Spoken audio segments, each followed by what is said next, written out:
and civil rights and agriculture. As a result of this alliance, SAU becomes an official John Boyd Institute site. In addition,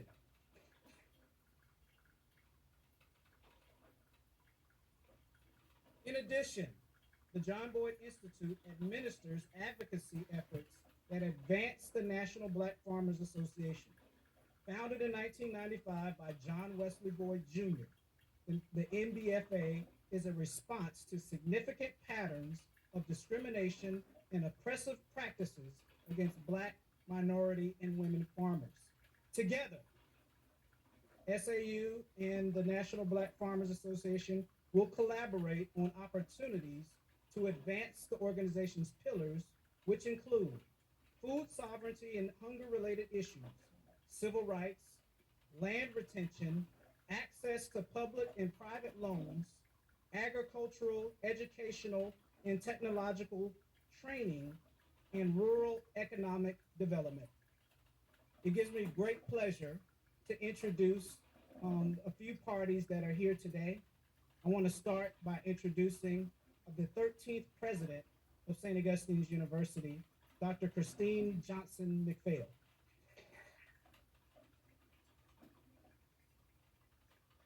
Also like to introduce to you Mr. John, the NBFA,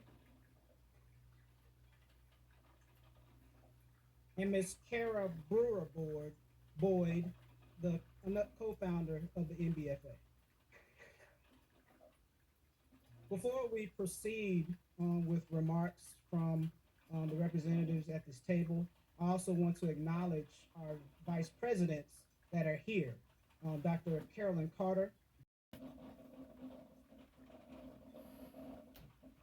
Thank you, Mr. Williams. It's a great day at St. Augustine's University. It's a great day in Raleigh, North Carolina. It's a great day in North Carolina. My comments will be brief because I want you to hear from Dr. Boyd about how he perceives this relationship, partnership. For us at St. Augustine's University, we're in an era of reimagining St. Augustine's University. However, in order to reimagine something, there has to be something that preceded it. So we're going to talk about that a little bit today. And that's how this historical Black University in Raleigh, North Carolina is in the perfect space at this time to align with the Black Farmers Association. You have to understand how these two entities are so totally connected for where we are in America today. One of our pillars of innovation, one of our directions for this university is all about public health.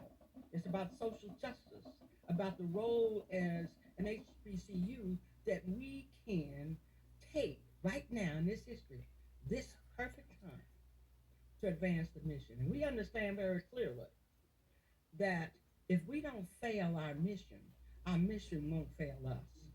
So that's what we're talking about today. Our mission is to connect with this organization. We didn't know it then. I didn't know it a year ago when I was up in this institution. But when you focus your attention on what's real and what's right for the people, when we're talking about students, when we're talking about this institution, and we're talking about disparities that exist in America, we don't have an option, people. As an HBCU, it is not optional that we step into this space. I'm going to ask my brother, Dr. Boyd, to come up here and just explain it to you why we are here in this space right now. And then we'll ask the other board to come up here because this is a partnership that was not even, that you can't even imagine the space that these people are in. And we are so grateful for the opportunity to align St. Augustine's University with this mission. Dr. Boyd? Well, we can do better than that now. There you go. All right. It's a celebration. Yes. First of all, I'd like to give honor to God first and foremost. I believe in bringing God everywhere with me. And it's divine intervention that we're here today. This is a historic day. Look at the history of St. Aug, all of the history, all of the years and pain, suffering and struggle, and educating black Americans. Give yourselves a round of applause for coming such a very, very long way. And I met your fine president at a recent event for Mr. Andrew Young's 90th birthday celebration. And sometimes you go to these events and you never know what's going to come of these things sometimes. But Andrew Young was a early mentor to me. And he called me one day, and I was at the United States Department of Agriculture. He said, "Boyd, have you ever thought about going to Africa and doing some things there?" And we formed that relationship. But never did I thought of going to celebrate his birthday that we would have a historic partnership today. That's the power of God and what God can do. Going back to the early 80s and 90s, one of my key meetings in organizing black farmers and bringing in a historic settlement, we organized and held that meeting right here at St. Augustine's many, many years ago. So again, I want to give myself a round of applause for being there at the beginning. At the beginning, you know, a lot of people don't want you at the beginning when things are hard and the struggle is hard. But this campus door was open for me in organizing that key meeting, and my good friend Timothy Pickford was here, a North Carolinian, and we met right here. And from that organizing meeting, we went on to do some very, very great things. Black farmers have been struggling. We've been losing land. We've been losing history. The oldest occupation known to man, black people in this country, is farming. Whether you remember it in the good aspect, bad aspect, or positive aspect, it's the oldest occupation. From slavery, from Jim Crow, to sharecropping.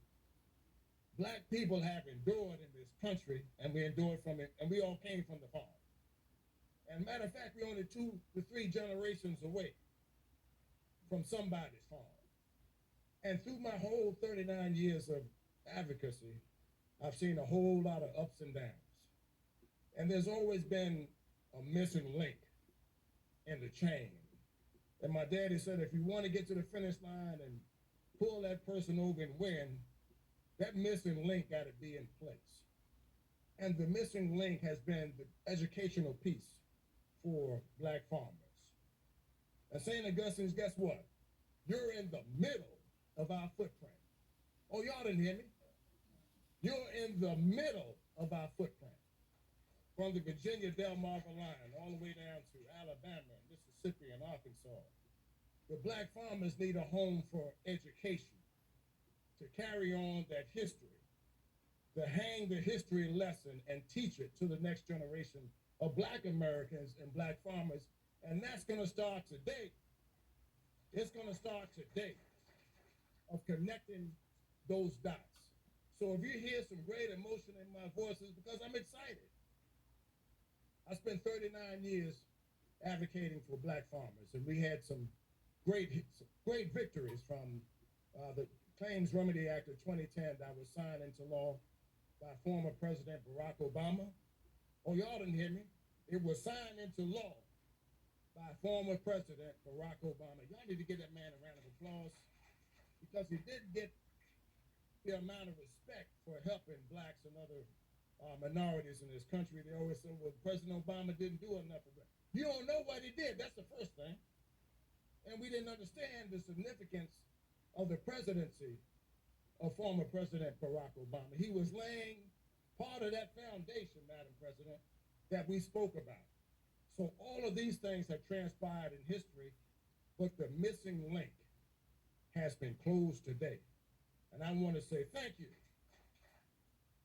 SAU, for closing the link, for black farmers. We're starting a new chapter. We're building on old legacy. We're building on old history. And we're building a next future generation right here at St. Augustine. Y'all give yourselves a round of applause.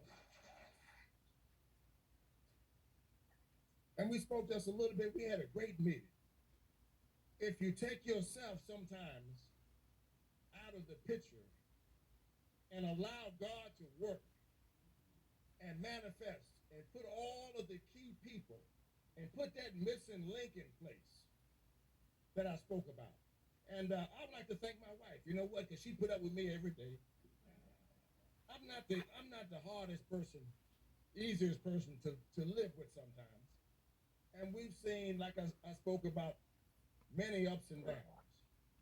But I think as we move forward, oftentimes, you know, history repeats itself, people.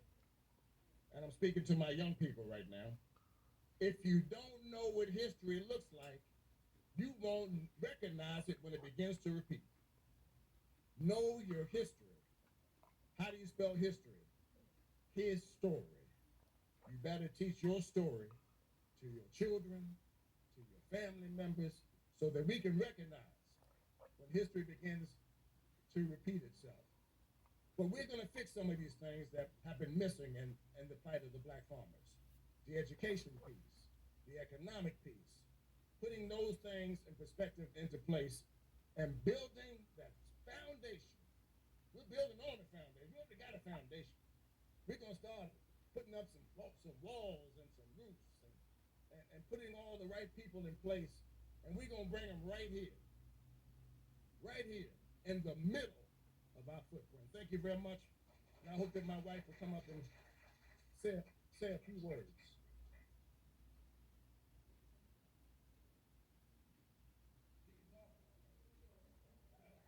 Thank you, Madam President.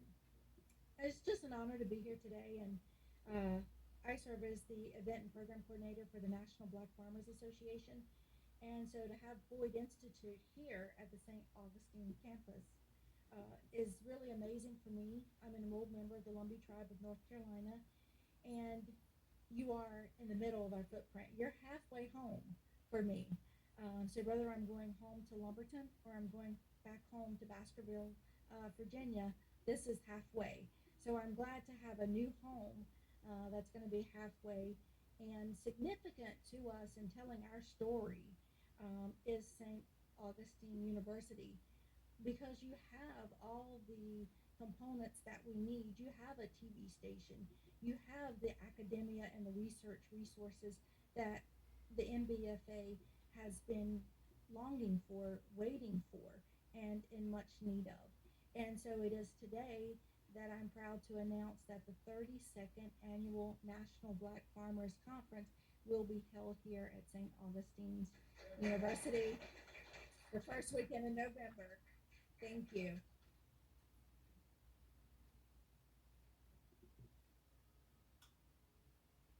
I'm going to ask the executive leadership team, Dr. Kidd, Dr. Milton, Dr.